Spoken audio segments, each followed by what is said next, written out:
When Astyages was king of the Medes, he dreamed that he saw a river flowing through the principal street of his capital, where he knew that there had never been any water before, nor could he imagine how it had come there. But the people who were standing by him did not seem in the least surprised, as Astyages asked him what was the name of the river. Mandani was the answer. Now Mandani was the name of the daughter of Astyages. While he was wondering what this should mean, he perceived that the river was rising steadily higher and higher, till at last it flowed over the walls of the city and covered the country as far as the eye could see. Astyages himself was carried away by the current and felt himself sinking rapidly, and as he began to struggle and fight for breath, he awoke. In the morning the king remembered his dream and bade an attendant to go at once and summon his magicians and astrologers to tell him the interpretation. Soon afterward, the magicians entered his chamber, looking very calm and wise, with their thick, bent eyebrows, their long, crispy curled beards, and their robes of state, which almost touched the ground, making them appear much taller than they were. When the dream was related to them, they solemnly shook their heads and looked wiser than ever, but they were unable to offer any explanation until they had consulted the sacred records and studied the stars which watched over the house of Astyages. On the next night the king dreamed the same dream again, and in the morning he sent for the wise men in hot haste and said to them, "Behold, the same dream has visited me yet again in my sleep. Tell me therefore the interpretation, or else, by the beard of my father, Cyaxares, you shall all be put to death, your wives and your little ones, and I will burn your houses to the ground." Then the wise men bowed themselves 3 times before the king, and the gray-beard Remortes, the chief of all the magicians, stepped forward and answered, "The words of the king are just. Thus shall it befall the man who obeys not the king's command. This, O king, is the interpretation of the dream. Forasmuch as the king saw a river, called Mandani, which filled the streets of the city and flowed over all the land, the offspring of the princess Mandani shall reign over all Media and Persia. And as the king was swept away by the might of the waters, so shall the offspring of Mandani come with might to take away the scepter of Astyages and reign in his stead. Thus, O king, must it come to pass. Long live the king." Astyages was terrified by this prophecy, and from that day forth he began to dislike Mandani, who in former days had been very dear to him. And in time his hatred grew so strong that he could not bear to look on her.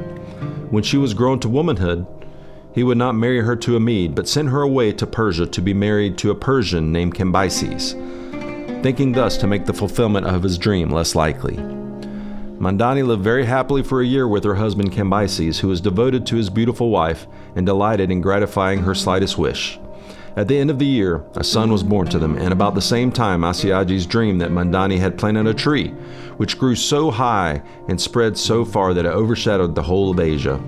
Still more alarmed by his dream, he sent a letter and an escort of 50 mounted archers to bring Mandani and her son from Persia. When they were come, he greeted his daughters as if he were overjoyed at seeing them once more.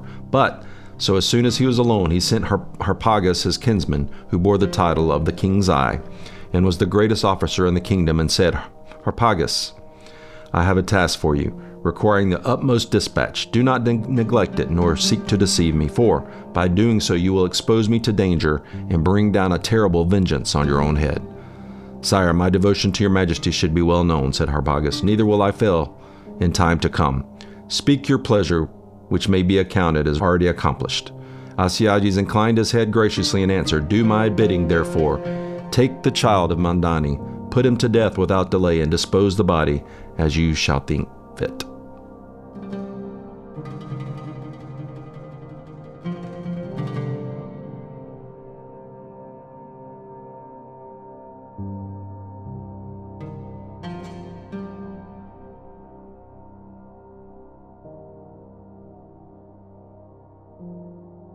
Hey everyone, welcome back to Covenants and Kingdoms. I am your co-host Brad, along with... Hi, I'm Nathan. How are you? Nice to see you.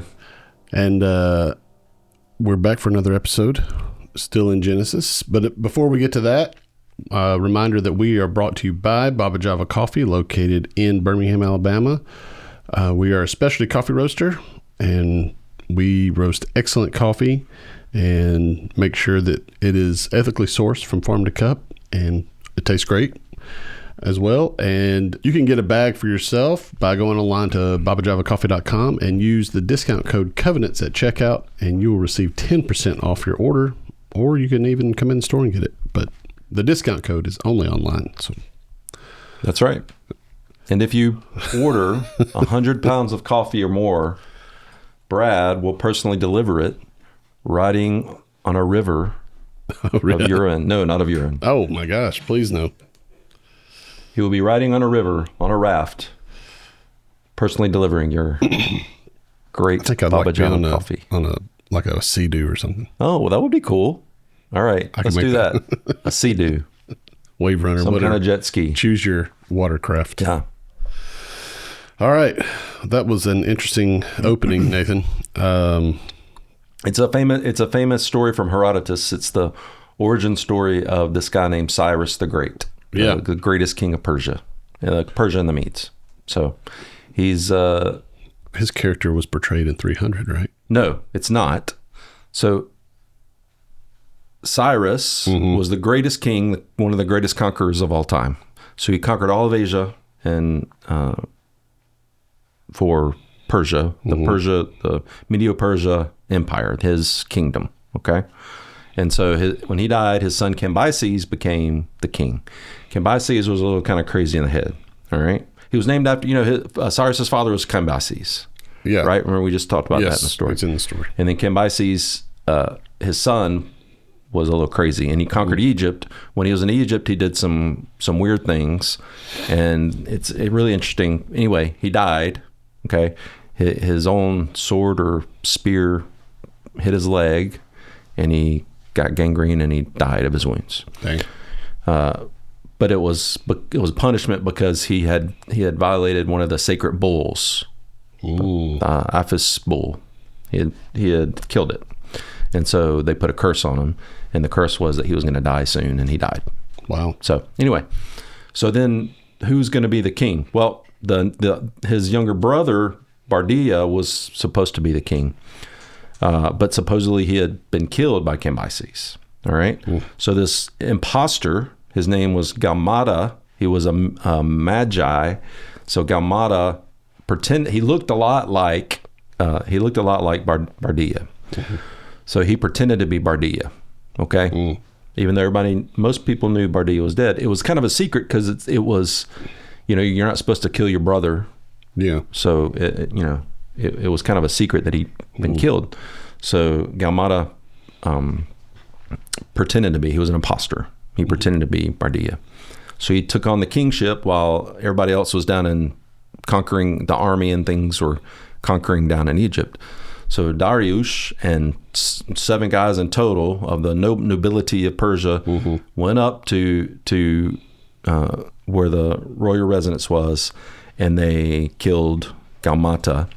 And again, an interesting story. So the 7 of them didn't know who was going to be the king. So one of them was going to be the king, and the others were just going to be nobles. So Darius and his people kind of made it. So they had this. It's really interesting. They had this, not a bet. They said, all right, whoever's horse neighs first in the morning, tomorrow morning, will be the king. Wow. And so Darius made it, his guys made it so that his horse was for sure going to be the one that neighed first in the morning. So he became the king. How do you force a horse to neigh in the morning? And at what time? I'm not going to tell you that story. Oh. I'm not going to tell you that story here, but I'll tell you off air. But anyway, they caused this horse to neigh first in the morning, and then Darius became the king, and then Darius' son Xerxes became the king after him. Okay. So that's Xerxes is the one that's in 300. That's right. Interesting. You think they would have sold tickets to that horse neighing thing? Maybe not. But I mean, just to see like who would have, like it's like a sporting event. I'll tell you PG version. So there was a mare that horse liked. And so Darius's servant went and rubbed some stuff on the mare to make it smell like the mare. I see. And then he came close and hid himself in the bushes, and in the morning he was real close, and as soon as it was daylight, Darius's horse neighed because he smelled the mare. I got you. That's the weird story. Anyway, it was Xerxes, Darius's son, who really wasn't like directly related to Cyrus. I mean, he was a distant relation. Yeah. Interesting. Because all the nobility and all the kings and stuff, they're all related in some way. Yeah. But it wasn't like a direct relation of Cyrus. Gotcha. All right. Well, we got into that anyway. So the reason we're going through Genesis 40, we're talking about Genesis 40, and the reason we brought up that story about Astyages is because he had a dream. Okay. Mm-hmm. His dream, he called the Magi in, these dream interpreters, to read the dream, to talk about the future, what the interpretation of that dream was. Astyages treats the dream like it's divine intervention. So, and then he tries to make it happen himself. So he marries Mandani to someone else, so that and tries to cause the son that's born to them to die. So this is a kind of a motif that we see over and over again. We see this trope kind of appear over and over again about these dream interpretations, calling the Magi. We'll see it when we go into the Moses story, not Moses story. We see it in this story. What else do we see it? Dreams. I mean, Daniel. Yeah, Daniel. That's the one I'm thinking of. So we see it here with this is Egypt with Joseph, with the Joseph story, and then we see it in Daniel. So it's a time we see it over and over again, and the A&E we see this quite often. So anyway, it's a trope that happens. In the modern Near East, dreams are still huge. Dreams are important, a lot more important than they are in the Western world. So big time. So again, our Western listeners, which is pretty much everybody, don't really understand the importance of dreams and interpretation of dreams and things like that. That's not part of our culture. But in ancient times it was, and even like you said, in the modern and other cultures in the modern world it is too. Yep. So anyway, that's why I brought that up. It's an interesting story in Herodotus. Yes, it is. About the origin of Cyrus the Great and Astyages and his dreams. So I thought that was applicable. All right. So before we get to Genesis 40, why don't you catch us up on where we are with Joseph? Yeah. So in Genesis 37, remember, we talked about Joseph was thrown by his brothers into the Bur. Okay. The well, the pit. Yeah. So he was sold to the Ishmaelite Midianite traders. He carried to Egypt. Then that's in 37, 1 through 36. In Genesis 39, Joseph rises in Potiphar's house. He's falsely accused by Potiphar's wife. He's cast in prison under the same official class that purchased him. All right, that's in Genesis 39. We did that one. Was that the last episode we did? Yeah. Genesis 40. We're going to see in this one the cupbearer and the baker are imprisoned with Joseph. We meet these two guys. They both have dreams. Joseph interprets both correctly. One is restored. One is executed. The chapter closes with Joseph forgotten. He promises to remember him. And he doesn't. Okay, that's Genesis 41 through 23. In Genesis 41, we're going to see there's a while passes in silence before Pharaoh has a dream. It surfaces in Joseph's name, and it triggers his exaltation to a higher place, right? Yeah. And then that's Genesis 41, 1 through 45. All right. So Joseph 40 is the narrative pivot. It kind of pivots from the Joseph cycle. And it ends in failure. We think, again, Joseph is just forgotten. But then what we're going to see is God still does not forget Joseph, because remember in 39 we said he was with him over and over again. We talked about that. God was with him. Yahweh was with him. God was with him. Okay? And we're going to see his deliverance come through this visible, immediate cause and effect, even though it doesn't happen in our timing. And the timing that Joseph would have been ideal, but it happens in God's timing. Okay? So we're going to talk about some of those things. All right. So let's read Genesis 40. Sometime after this, the cupbearer of the king of Egypt and his baker committed an offense against their lord, the king of Egypt. And Pharaoh was angry with his two officers, the chief cupbearer and the chief baker. And he put them in custody in the house of the captain of the guard, in the prison where Joseph was confined. The captain of the guard appointed Joseph to be with them, and he attended them. They continued for some time in custody. And one night they both dreamed, the cupbearer and the baker of the king of Egypt, who were confined in the prison, each his own dream, and each dream with its own interpretation. When Joseph came to them in the morning, he saw that they were troubled. So he asked Pharaoh's officers who were with him in custody in his master's house, "Why are your faces downcast today?" They said to him, "We have had dreams, and there is no one to interpret them." And Joseph said to them, "Do not interpretations belong to God? Please tell them to me." So the chief cupbearer told his dream to Joseph and said to him, "In my dream there was a vine before me, and on the vine there were 3 branches. As soon as it budded, its blossoms shot forth, and the clusters ripened into grapes. Pharaoh's cup was in my hand, and I took the grapes and pressed them into Pharaoh's cup and placed the cup in Pharaoh's hand." Then Joseph said to him, "This is its interpretation. The 3 branches are 3 days. In 3 days, Pharaoh will lift up your head and restore you to your office, and you shall place Pharaoh's cup in his hand as formerly, when you were his cupbearer. Only remember me when it is well with you, and please do me the kindness to mention me to Pharaoh, and so get me out of this house.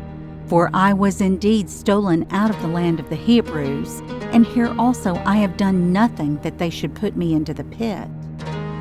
When the chief baker saw that the interpretation was favorable, he said to Joseph, "I also had a dream. There were 3 cake baskets on my head, and in the uppermost basket there were all sorts of baked food for Pharaoh, but the birds were eating it out of the basket on my head." And Joseph answered and said, "This is its interpretation. The 3 baskets are 3 days. In 3 days Pharaoh will lift up your head from you and hang you on a tree, and the birds will eat the flesh from you." On the 3rd day, which was Pharaoh's birthday, he made a feast for all his servants and lifted up the head of the chief cupbearer and the head of the chief baker among his servants. He restored the chief cupbearer to his position, and he placed the cup in Pharaoh's hand. But he hanged the chief baker, as Joseph had interpreted to them. Yet the chief cupbearer did not remember Joseph, but forgot him.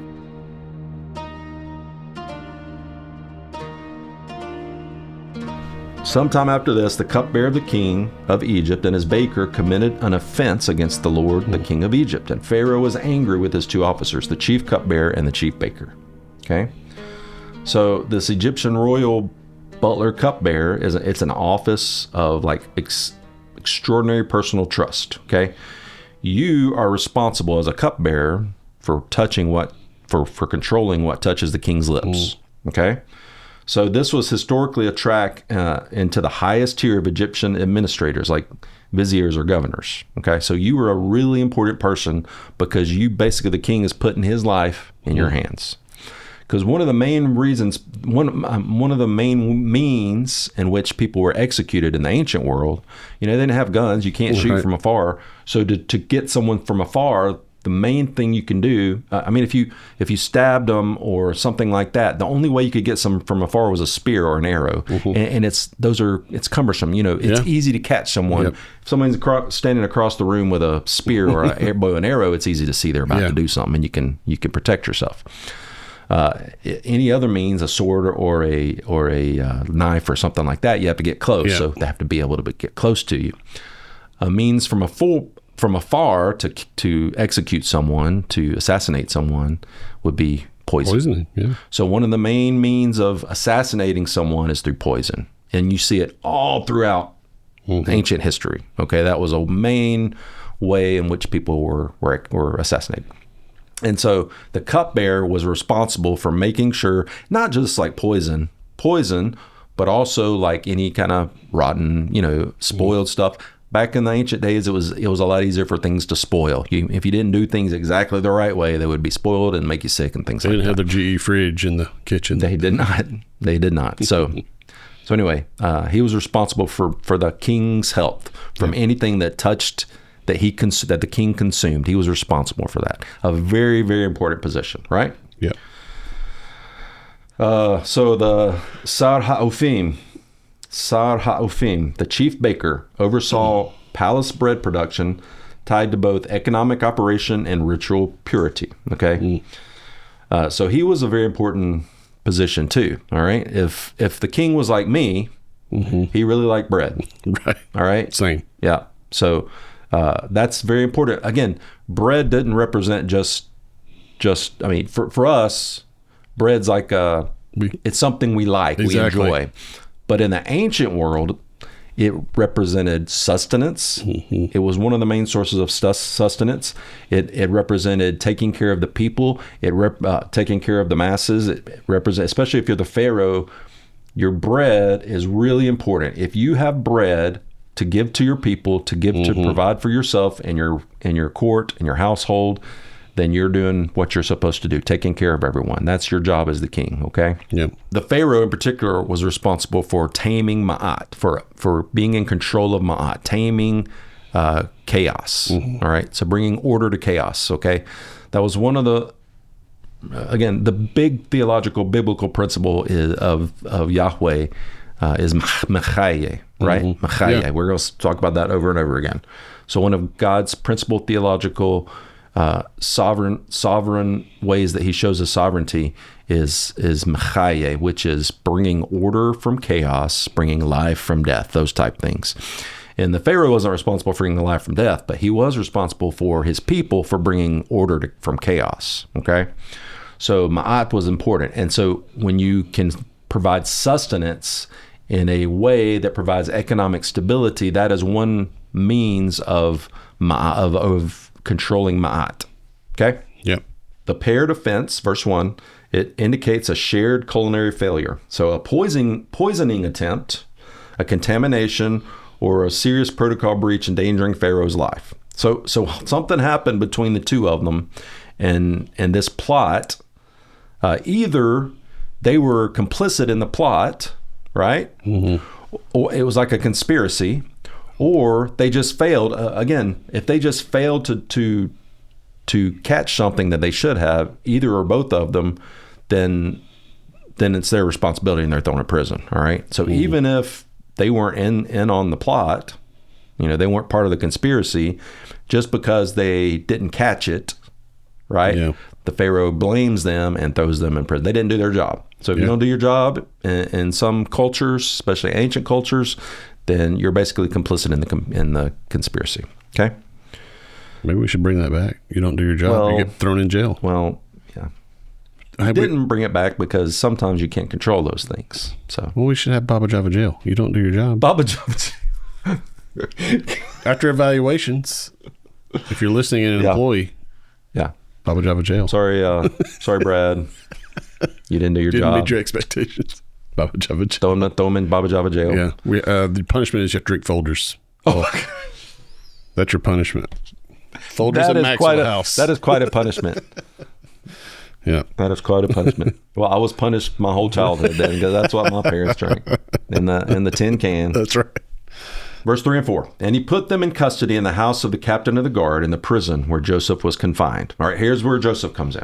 The captain of the guard appointed Joseph to be with them, and he attended them, and they continued for some time in custody. Okay, that's verse 3 and 4.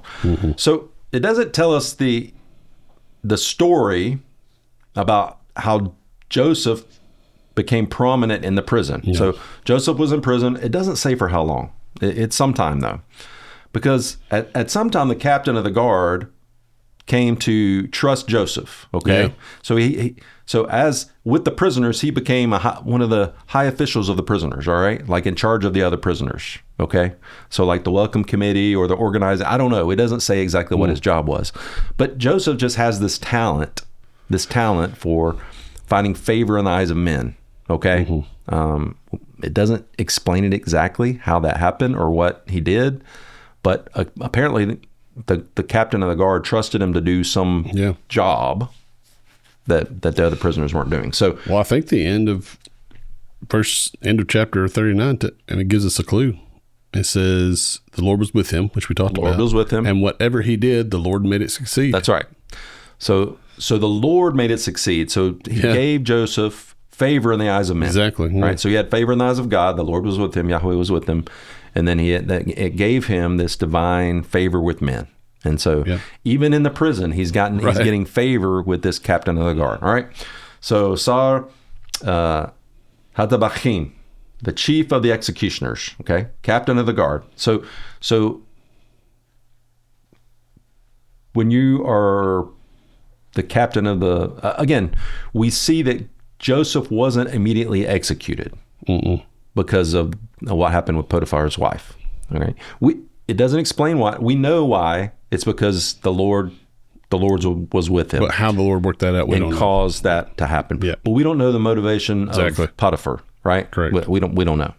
So we talked about it in the last episode. It might have been partly because he didn't really trust what his wife said. She's probably done stuff like this before. You know what I mean? So he probably didn't trust her exactly, even though he had to do something. Yeah. To save face or whatever. But so he had to throw him in prison. But anyway, we don't know that. We were just speculating. But anyway, the Lord was with him, and the Lord caused him to have favor in the eyes of men.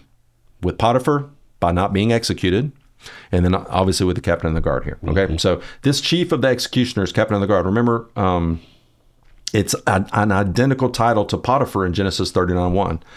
A lot of commentators read this as the same official's household. So Joseph's entire Egyptian sojourn unfolds with this single family, like the same single family. All right. Yeah. Beit HaSahar, the roundhouse, a secure detention center for disgraced court officials. It's not like a public dungeon. So Joseph wasn't thrown in with like the common criminals, like the murderers and the rapists and things, people like that. Okay. Yeah. He was thrown into like the white collar prison, right, where all the court officials and things like that go. All right. So it's not just a prison as what we would think of a prison. Okay. Gotcha. Joseph is appointed. Vayivkod. Okay. He's appointed to attend them personally. This God-ordained, God-given administrative competence allows him in every demotion to be promoted. Yeah. Okay? So whatever happens, he's thrown into a well. He's a slave. He goes into Potiphar's house and becomes the chief part of his house. I mean, in charge of everything. Potiphar trusts him implicitly, right? Then he gets demoted again. He goes in this administrative prison. Okay, this white-collar type prison where the court officials and things are. They still get executed because people in those type prisons still get executed because they do things wrong. He doesn't get executed.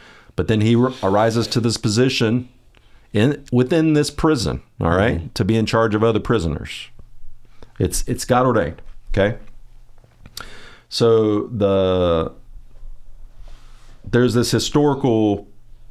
story with Ramses III. It's called the harem conspiracy. Okay, it illustrates how the Egyptian administration guarded the circle with intimate access to the king. Okay, so in this harem conspiracy, a similar type thing happened, and so these people that were responsible for protecting the harem, they failed, and so they were thrown into the same type prison. So we see there's a historical document that shows that this same type thing happened in Egyptian culture. Okay, so we see a similar thing with Ramses III in this similar Egyptian culture. Okay, so let's talk about the dream interpretation. All right, we read in the story of Astyages that Herodotus reports that there are particular people and their part of their job title is to interpret dreams. All right, so part of the Magi in Persian culture, in this Medo-Persian culture, part of the Magi's responsibility was to be a dream interpreter. Okay, again, that's foreign to us. We don't understand stuff like that. Right. All right. There are in some cultures, in some African cultures, there are these witch doctor type people who one of their job titles is to interpret the dreams of the people in the village or whatever. Okay. There are in certain other mystical, even Islamic type cults, there are certain wise people. They're not called magi necessarily, and maybe I don't know how it is in Persia, but maybe in the Arab world I don't know what they're called. But they're wise people They're kind of like witch doctors. And they one of their job responsibilities is to interpret the dreams of the people. In Oman, they have those for sure. Yeah. And it's the same word that we would use for magician. Oh, It's okay. the same word. So magi. Yeah, well, it's a colloquial term in Oman. It's not magi, but it's the same word they use for magician. I got you. Oh, the same word they use for magician. Yeah, exactly. I see. Yeah. So and that's the same thing in Persian culture. The magi. That's what they are. Babylonian Persian culture. Magi are. And they really call them, so the town is called Bahala. It's like the center of dark magic in Oman. And they call those people Bahlawi.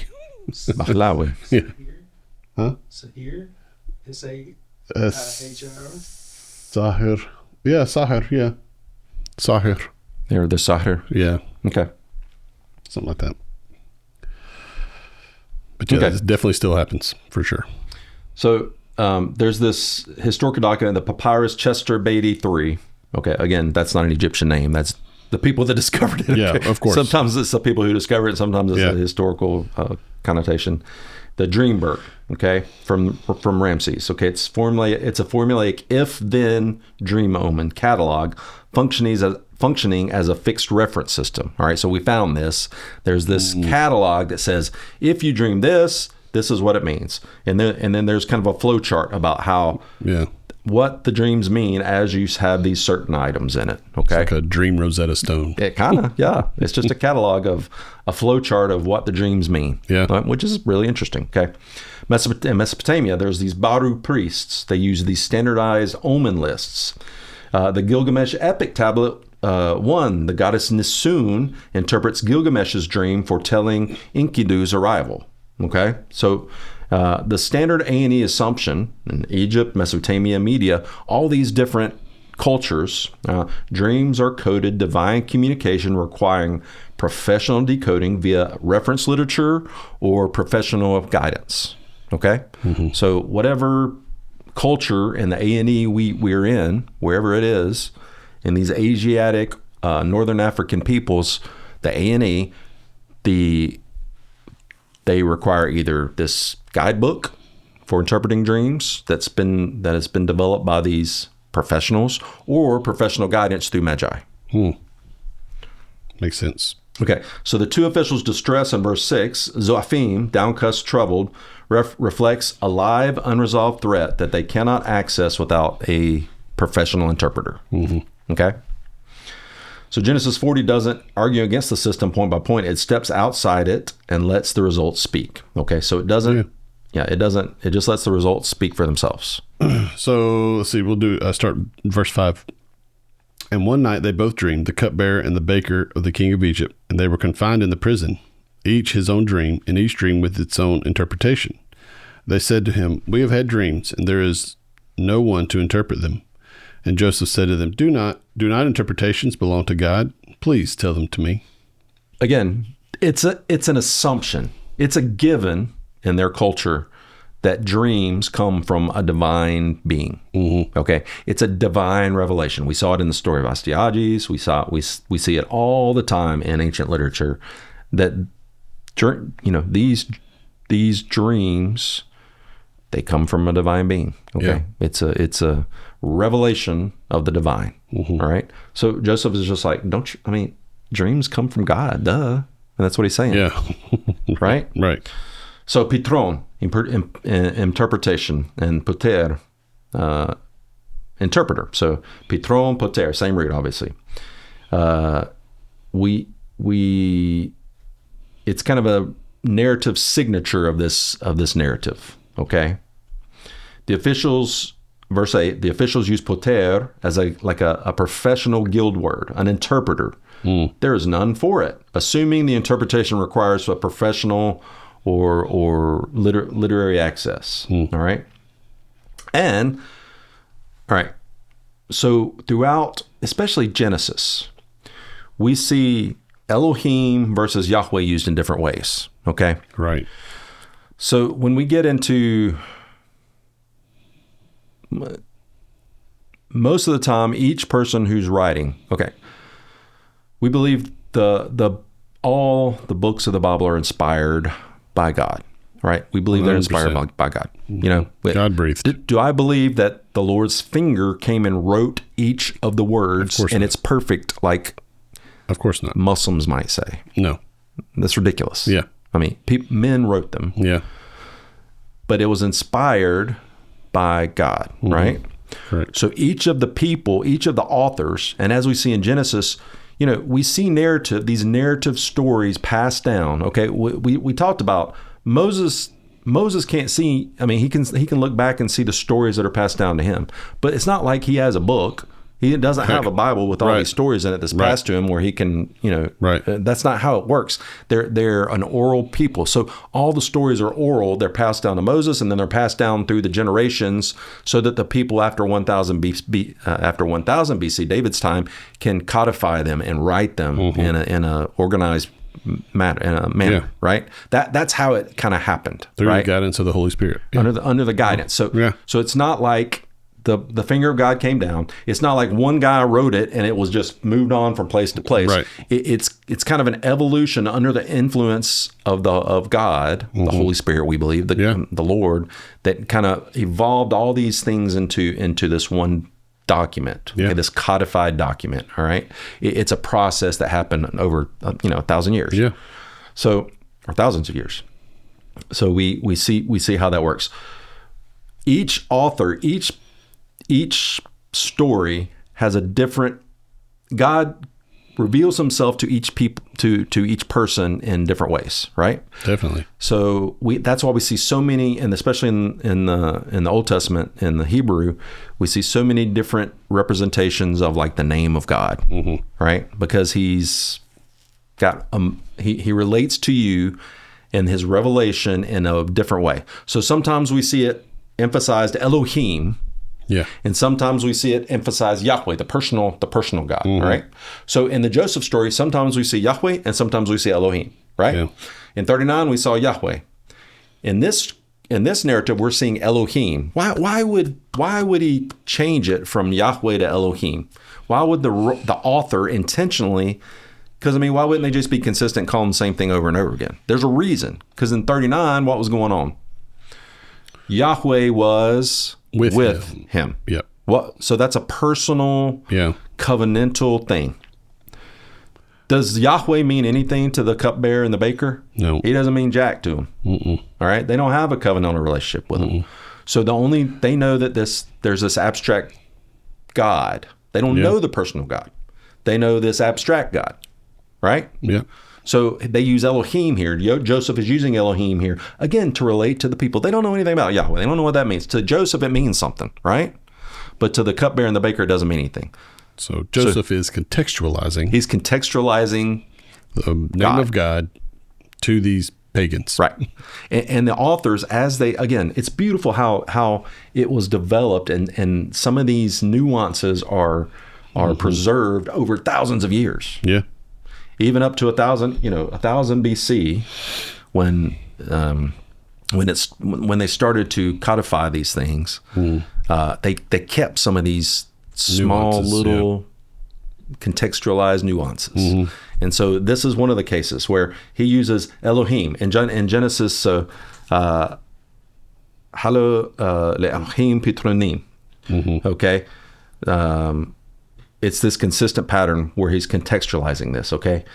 Using Elohim. He never uses Yahweh. Genesis 39:9, to Potiphar's wife, sin against Elohim. Genesis 48, to the officials, interpretations belong to God, Elohim.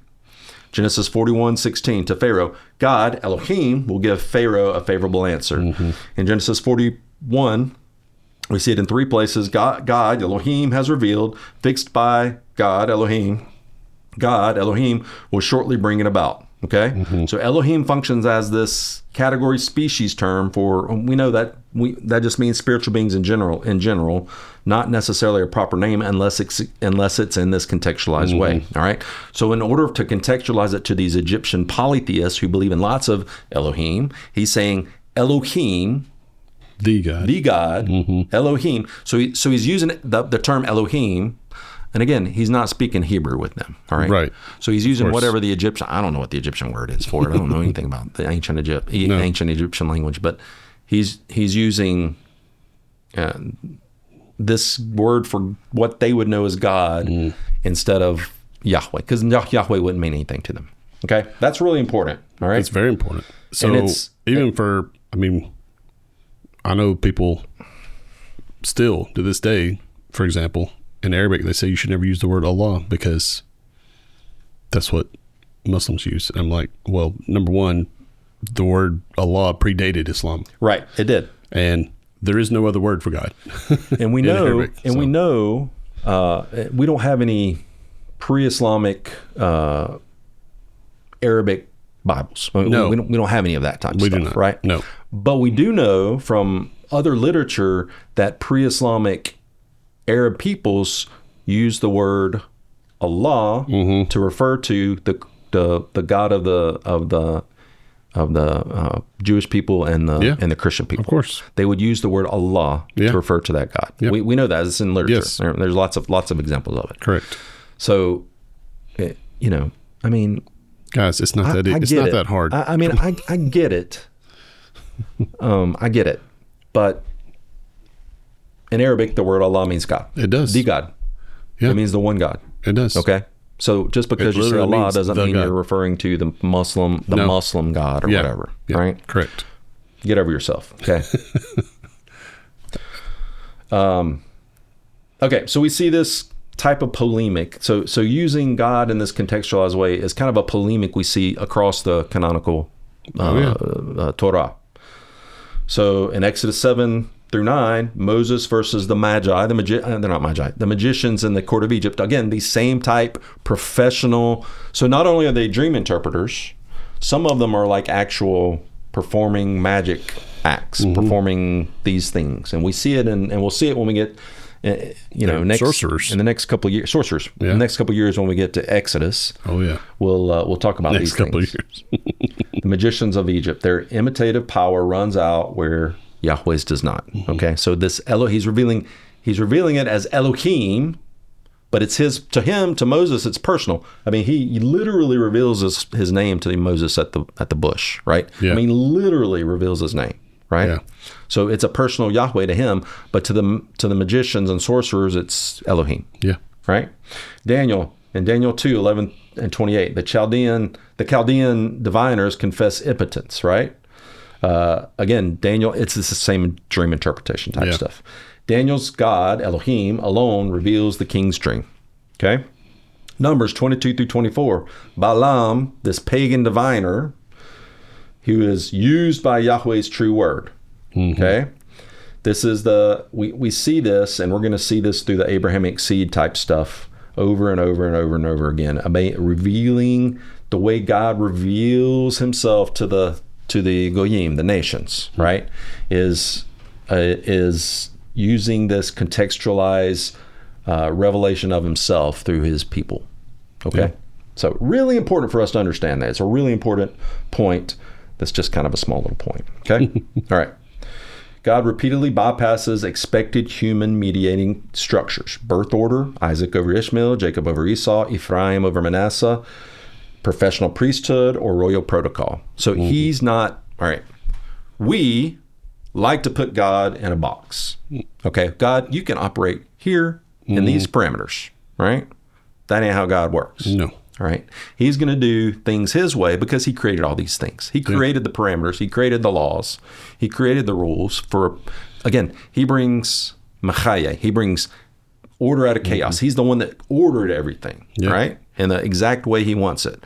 So he's not confined. We talked about in the deeper waters, those passages where we can't really understand who God really is. Yeah. We can only understand what he reveals to us, right? Correct. We can't, through our logic and our systems, prove God, right? Or disprove him. Right. Either one, right? So he's not, the rules and the parameters don't apply to him. So he operates outside this birth order, professional priesthood or whatever, professional magicians or whatever, and royal protocol. All right. The near total confinement of Patar Pitron to these Genesis narratives, Genesis 40-41, mark these chapters as the place in the Torah where interpretation in the fullest sense happens. Okay?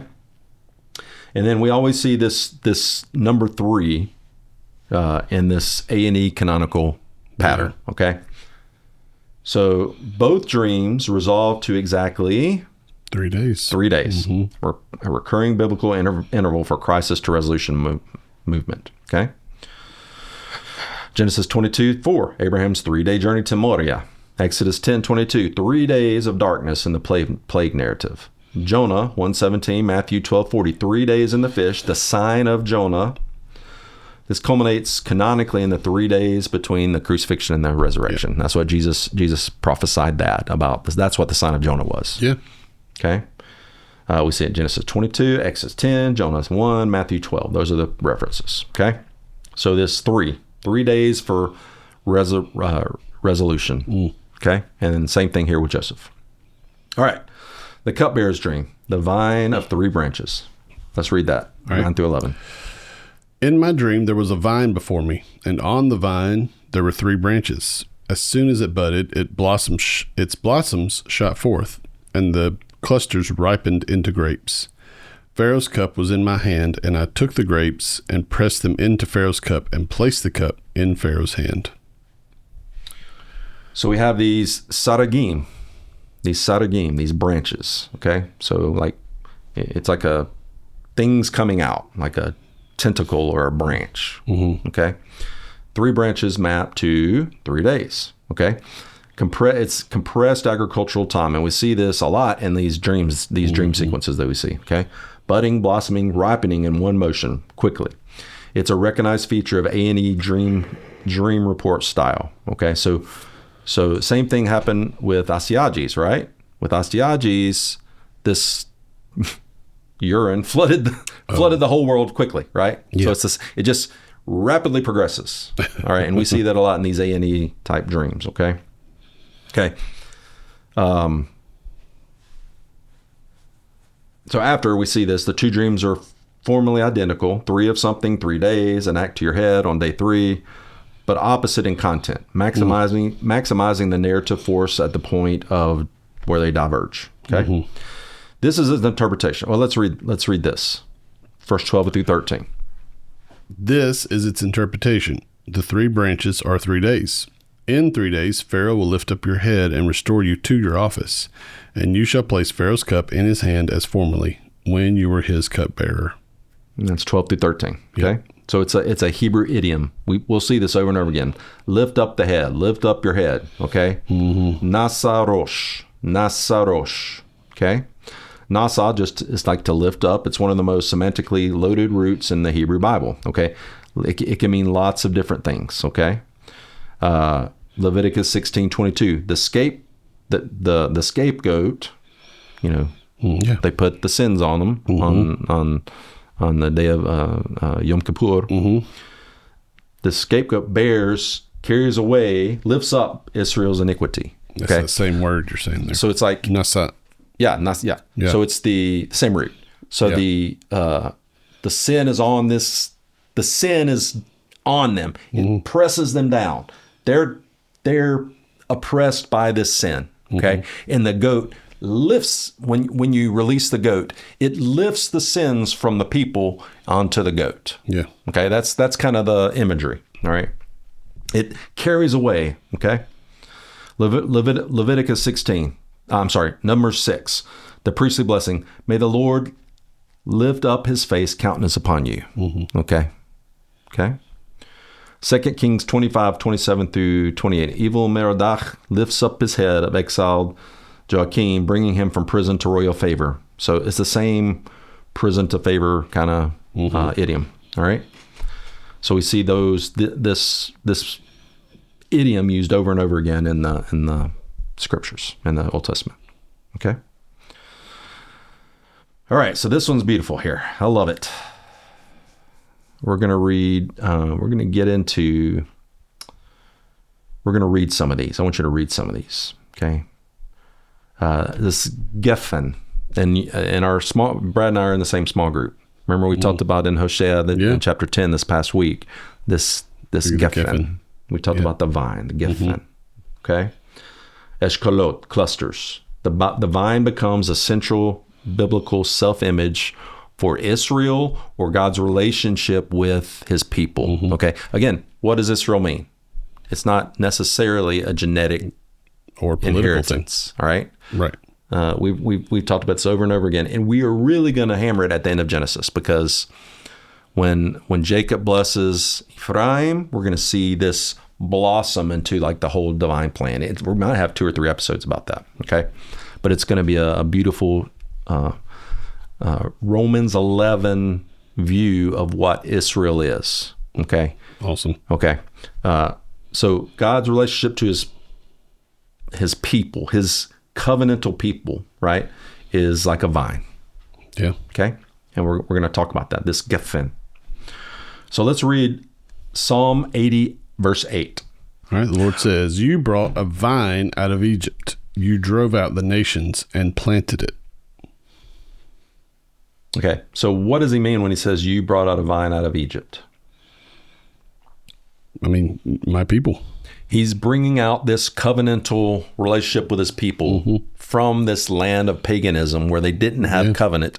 Again, restoring the covenant, restoring the relationship, okay, to bring about the promise, the Abrahamic promises that he gave to them, okay? That's what it means. And he's reestablishing this bond with them as a vine, okay? Yeah. Jeremiah 2:21. "Yet I planted you a choice vine, wholly of pure seed. How then have you turned degenerate and become a wild vine?" So the sin of the people caused them to lose that relationship, and they're not in the vine anymore. They are, a vine somewhere a wild else. vine. Right, a wild vine, right? Yeah. So they're becoming oppressed again by the goyim, by the nations. Okay. All right, let's read Genesis 15, 1 through 5, I think, maybe. John 15, you mean? Oh, John 15, yeah. No, Jesus 15. Don't you know that? Don't you have that? Yeah. All right. Jesus says, "I am the true vine, and my Father is the vine dresser. Every branch in me that does not bear fruit, he takes away, and every branch that does bear fruit, he prunes, that it may bear more fruit. Already you are clean because of the word that I've spoken to you. Abide in me, and I in you, as the branch cannot bear fruit by itself unless it abides in the vine, neither can you unless you abide in me. I am the vine, you are the branches. Whoever abides in me and I in him, he it is that bears much fruit, for apart from me, you can do nothing." Okay. So this is Jesus basically saying, listen, that covenantal relationship is me. Yeah. Yeah. This whole vine motif that we see all throughout the scriptures, I am fulfilling it right now. I am the vine, you are the branches. Whoever abides in me and I in him will bear much fruit. Again, John 10:10. I've come that you might have life and have it abundantly. Machaye. It's that same principle over and over and over again. That's why it came. Yeah. Machaye. When we abide in the vine, that covenantal relationship with Yahweh. Jesus is Yahweh, all right? Yeah. Jesus is the incarnation of Yahweh. All right. He's fulfilling all these promises that he's given that we're talking about right now. Right. I am the vine. You are the branches. If anyone abides in me and I in him, he will bear much fruit. Apart from me, you can do nothing. You become that wild vine. Yeah. Okay. That we talked about in Hosea 10. Yeah. Right.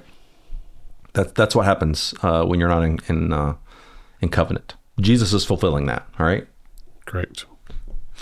All right. Joseph's plea. Remember me. Let's read 14 and 15. Verse 14 and 15. "Only remember me when it is well with you, and please do me the kindness to mention me to Pharaoh, and so get me out of this house. For I was indeed stolen out of the land of the Hebrews, and here also I have done nothing that they should put me into the pit."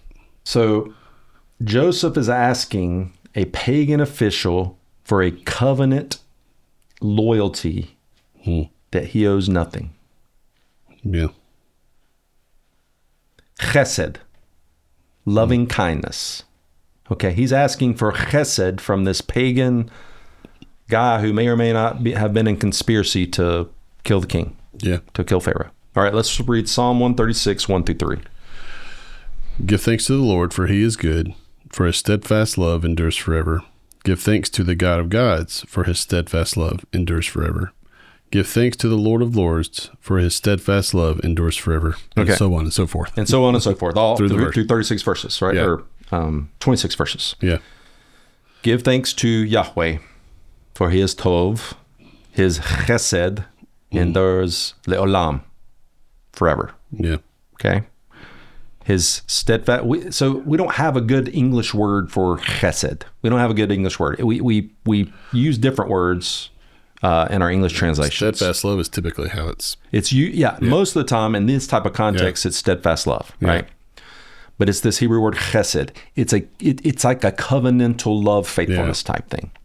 It's the type of love that would be in an ideal marriage relationship. Yeah. Right? An ideal covenantal marriage type relationship. Okay. And as we study these synonym type closely related words, we see these motifs of chesed, tzedakah, over and over again. These type of synonym words. Okay. Yeah. They're related in different ways in different contexts to different words. Yeshua, salvation. We see mishpat, justice, all closely tov, closely related type things. Okay, we're going to turn to Hosea. This is one of my favorite verses. We just went over this. I love this. Hosea 10. Mm-hmm. Let's read verse 1, and it'll go back to the vine, the geffen. Israel is a luxuriant vine that yields its fruit. The more its fruit increased, the more altars he built. As his country improved, he improved his pillars. So God had established this covenantal geffen relationship with Israel, but they corrupted it by sin. Okay. And they left the covenantal relationship. So remember, Jesus said, I am the vine, you're the branches. Whoever abides in me and I in him will bear much fruit. They were a luxuriant vine that yields fruit. But apart from me, you can do nothing. Okay. So the more its fruit increased, the more sin, more altars he built. The people built. The people built. Yeah. As his country improved, he improved his pillars. So they went away from Yahweh. Yeah. They knew not the Lord. It said in chapter 9. Yeah. They didn't know the Lord. So judgment will come. They will be, apart from me, you can do nothing. You'll be outside that vine. You'll be a wild vine. Yeah. Right? Okay. Let's go down and let's read. Is it verse 13? No, verse 12. Sow for yourselves righteousness, reap steadfast love, break up your fallow ground, for it is the time to seek the Lord, that he may come and rain righteousness upon you. So you see several of these synonym words, these closely related words. Sow for yourself tzedakah. That's tzedek. We've talked about that, Melchizedek. We had several episodes on that, right? We're going back to that. I went through two or three episodes about righteousness and justice, right? Correct. God's standard, remember in Revelation 19, Jesus said he had the rider on the white horse had a name that no one knows but himself, and his name was righteousness. The saints clothed in white at the wedding were clothed, the white said they were clothed with their righteous deeds. So righteousness is what he is. He's tzedakah. All right, we went through all this. So don't forget those things, okay? Tzedakah. God is, part of his attribute, his character is righteousness, okay? Correct. So we want to sow for ourselves tzedakah, righteousness, and we will reap chesed, steadfast love, okay? And then it goes, break up your fallow ground, which means when you're in sin, when you're outside, if you're abiding in the vine, you will bear much fruit. When you're not abiding in the vine, you have fallow ground, hard ground. Yeah. Right? It can't grow. You're a wild. You got to break it up. You're a wild vine, a wild geffen, right? And so you're on fallow ground. For it is time to seek the Lord, return, repent, seek the Lord, be in relationship again. Because what does he want to do to you? What does he want to do? He wants to rain. He wants to rain righteousness, tzedakah, upon you, right? So, I mean, geez, that's a great way to end. I know we still got some left to go. Yeah, we'll go. But that was, that's the Christian life, right? in a nutshell right there. Right. So Joseph is offering to this pagan guy chesed. Yeah. Okay. Yeah. Yeah, at no cost. Chesed is free. Mm-hmm. You just have to be in that relationship, right? Okay. It's intentional. It's a continuous divine trajectory working through repeated confinement. So Joseph in this confinement is offering chesed. So part of the reason he has favor in the eyes of men is because he keeps offering these divine gifts to other people. Mm-hmm. We don't see each, because he doesn't say anything about Potiphar. He doesn't say anything about the guard about offering this chesed or whatever. But we do see it here with these prisoners. With these prisoners, okay? All right. Let's go through the baker's dream. When the same words mean the opposite thing, all right? Let's read verse 16 through 17. I also had a dream. There were 3 cake baskets on my head, and in the uppermost basket there were all sorts of baked food for Pharaoh, but the birds were eating it out of the basket on my head. 16 and 17. The baker speaks up only because the cupbearer's interpretation was good. All right. So it was a good interpretation. Yeah. He's like, yes, yes. And he assumes it's going to repeat the same pattern. It doesn't. Okay. So we have this salichori, these baked goods, wicker baskets, appropriate to a royal table. So birds eating the food meant for the king's table. Birds that eat the food that were meant for the king's table is in an A&E dream interpretation tradition an ill omen, loss, death, disgrace. Okay, so the bird descends specifically on the uppermost, most prestigious basket, the point nearest Pharaoh's own consumption, sharpening the omen of failed service. Mm-hmm. Let's read verse 18 and 19. This is its interpretation. The 3 baskets are 3 days. In 3 days, Pharaoh will lift up your head from you and hang you on a tree, and the birds will eat the flesh from you. So using this, so it's the same nasarosh. He will lift up your head, nasarosh. Mm. So lifting up your head can be a good thing. Yep. We've seen that in that context. But in this case, Pharaoh's going to nasarosh your head. Yeah. And you're going to, from you. I mean, it's just brilliant. It's brilliant literature. The same idiom, devastating addition, nasarosh. Okay. The same one used for the cupbearer's restoration, plus me alecha, off of you. So this prepositional phrase changes the idiom, nasarosh, from something really good, like you're going to be lifted up and restored, to you're going to be killed. You're going to be executed. Right. Okay? Hang on a tree. Hang on a tree. Deuteronomy 21, 22 through 23. A man hanged on a tree is cursed by God. Mm-hmm. Must not remain overnight.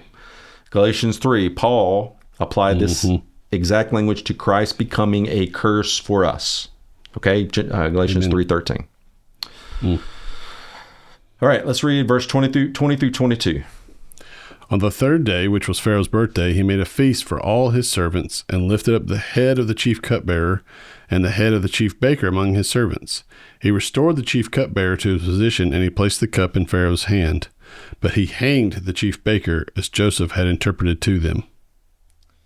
So on the third day, yeah, third day, we see this over and over and over and over again. Okay. A birthday party. All right. Yeah. He's having a birthday party. So on the 3rd day after that, he's having a birthday party, and everybody comes, and A&E documents show that these are big public. Oh, I'm sure. Public celebrations. All right. So he has a birthday party for himself. In the New Testament, we see in Mark 6 and Matthew 14, Herod's birthday banquet. That's where John the Baptist became beheaded. Again, we see that again. Yep. Kind of a structural parallel. Royal birthday feast, a head separated from the body as court entertainment. Jeez. So Deuteronomy 18:22 says it's the prophetic test. If the word does not come to pass, the Lord has not spoken. Yep. Joseph passes this test. Okay? Nasarosh. Both, it says in those 2 verses, Nasarosh. He lifted up the head of one, and he lifted up the head of the other off his body. Yeah. Right? So both of them were restored or executed. They both received the nasarosh from Pharaoh, right? Just as Joseph said. Just as the Lord gave the interpretation to Joseph to tell them, right? Yep. Verse 23. Yet the chief cupbearer did not remember Joseph, but forgot him. Unbelievable. Okay. Zachar, Sacha.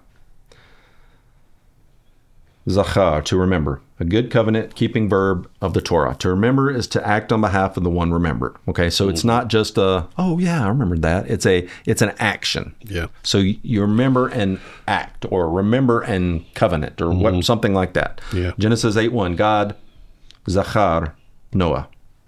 Genesis 19, God Zachar Abraham and delivering Yat.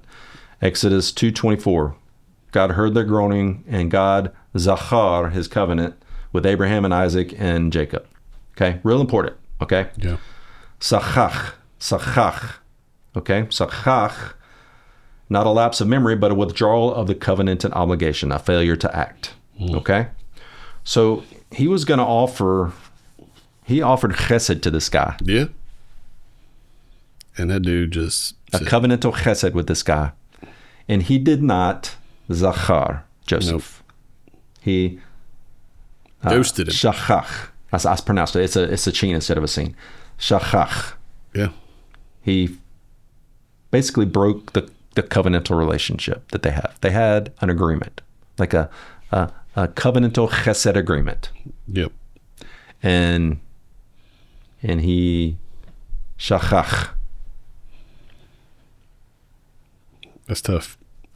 God's sovereignty works not by overriding human freedom and failure, but by working patiently through and around it in covenant, absorbing the delay in human that self-interest can introduce, okay?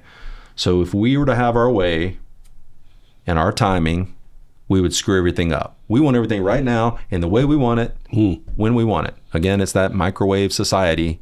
I want it now, right? This is what I want, right? But God, he doesn't work. He works outside of time. Of course. Okay. So the time to him is not the same as time to us. So his will be accomplished. And again, we say in God's timing, well, there's no time. Right. Do you understand? There's no time for him. All right. He's not confined by time and space like we are. We're under the laws that he created for us. Right. But he's not. So when we say in God's timing, that's really doesn't mean anything. Yep. Okay. It's nonsensical. His will be accomplished.